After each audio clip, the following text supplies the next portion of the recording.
Hey, what is up, Eagles Nation? Fly, Eagles, fly, go Birds. The defending Super Bowl champion Philadelphia Eagles are 2-0 right now. And of course, everybody gripping and griping about the lack of offensive production and whatnot.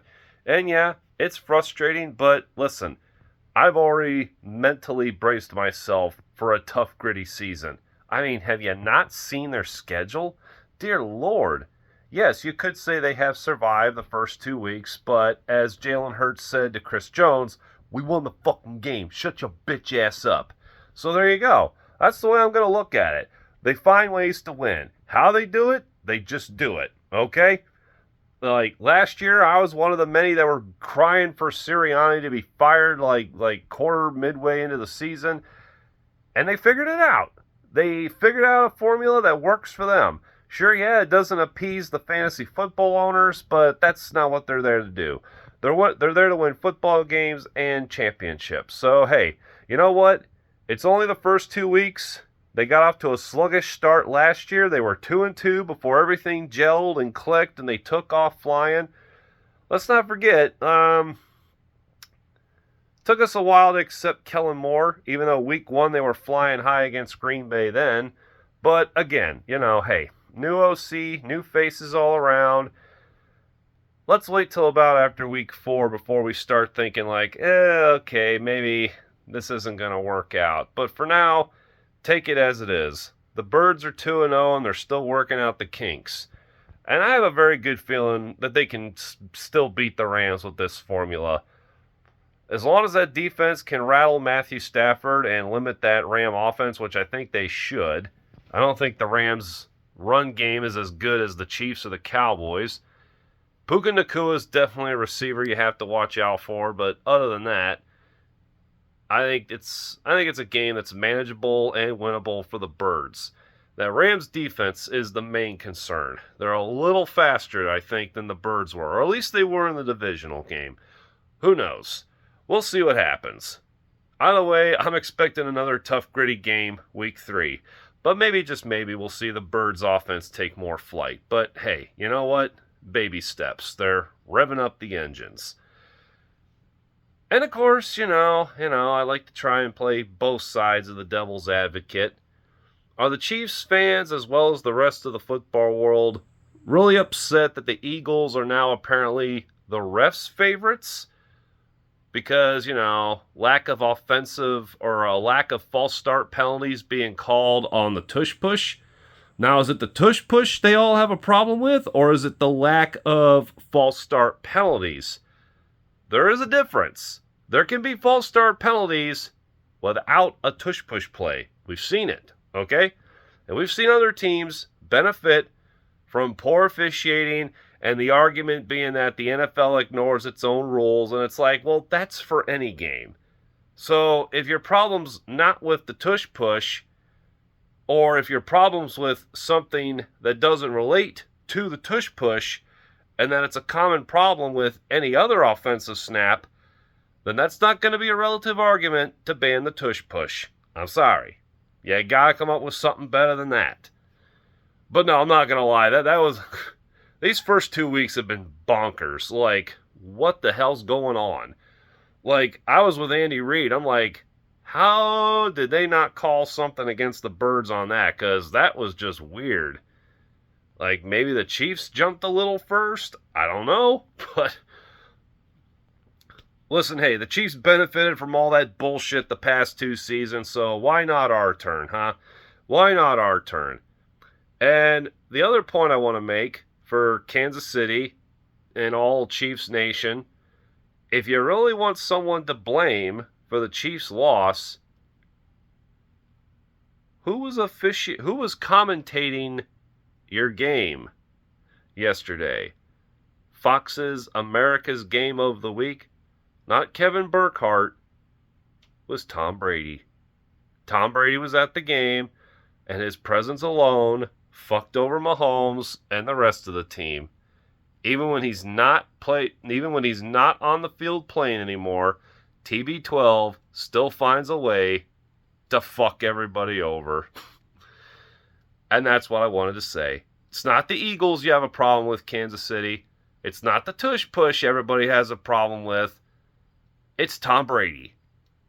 Wherever he goes, if it's a team he gave trouble to as a player, his presence alone will be enough to fuck them over. And there you go.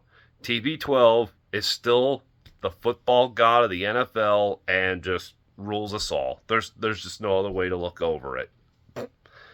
All right. So I'm guessing the producers and everyone involved with NBC Sunday Night Football broadcast just crossing their fingers, praying to God that please let the Falcons-Vikings be a good game. Please let the Falcons-Vikings be a good game. We're already taking enough shit for not putting Eagles-Chiefs on tonight. And son of a bitch, if that game wasn't even worse or more boring. I mean, I'm literally shocked myself. Like, I'm not saying, I'm literally shocked it turned out that way. Like, I thought that would at least be a close contest. It's like, damn, Minnesota, did you forget to show up? That's twice now. Like, you guys got off to a slow start against the Bears, but thankfully it was the Bears, so you were able to come back. But listen, folks, I know we all make jokes about the Falcons. We laugh at them, we scoff at them, but they're still a team to kind of, respect a little. You gotta at least play your A game against the Falcons. Just ask the Bucs. They still got swept by them last year. And barely just beat them again last week. So, hey, there are teams that you can joke about that you think should be beatable, and they should, but you have to respect them, and you gotta play your A game. Plain and simple. Whew.